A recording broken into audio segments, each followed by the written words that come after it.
ট্রাম্পের পূর্বঘোষিত সিদ্ধান্ত অনুযায়ী বিশ্বের অন্য দেশের মতো বাংলাদেশের অবৈধ হয়ে পড়া ভিনদেশিদের ফেরত পাঠাবে যুক্তরাষ্ট্র। এ সংক্রান্ত একটি বার্তা ঢাকাকে জানিয়েছে ওয়াশিংটন। আর বাংলাদেশও অবৈধ হয়ে পড়া নিজ নাগরিকদের ফেরত নেবে। বাংলাদেশের পররাষ্ট্র মন্ত্রণালয় থেকে বলা হয়েছে, মার্কিন কর্তৃপক্ষের প্রত্যাবাসন প্রক্রিয়া যথাযথভাবে অনুসরণ করবে তারা। পাশাপাশি যাদের ফেরত পাঠানো হবে তাদের যেন হাতকড়া না পরানো হয় সে বিষয়ে অনুরোধ জানানো হবে।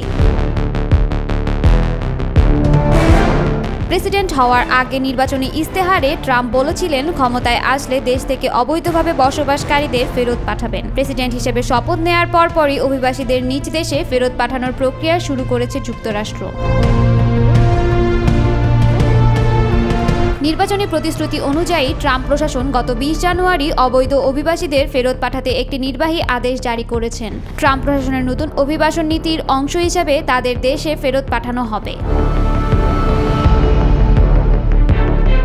বাংলাদেশ ছাড়াও Bharat, Guatemala, Ecuador, Peru, Honduras, Panama এবং গুয়ান্তানামো বে এর অবৈধ অভিবাসীদেরও ফেরত পাঠানোর সিদ্ধান্ত নিয়েছে মার্কিন সরকার। ইতোমধ্যে কিছু অভিবাসীদের ফেরতও পাঠিয়েছে তারা।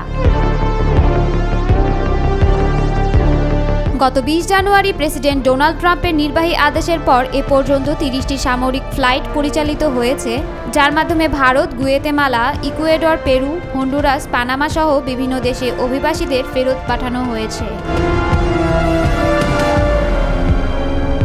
অবৈধ এই অভিবাসীদের নিজ দেশে ফেরত পাঠাতে প্রথমে সামরিক বাহিনীর বিমান ব্যবহার করলেও পরবর্তীতে সেই সিদ্ধান্ত স্থগিত করেছে ট্রাম্প সরকার। মার্কিন দৈনিক ওয়াল স্ট্রিট জার্নালের এক প্রতিবেদনে বলা হয়েছে, ব্যয় সংকট ও আন্তর্জাতিক কূটনৈতিক জটিলতার কারণে এই সিদ্ধান্ত নেওয়া হয়েছে।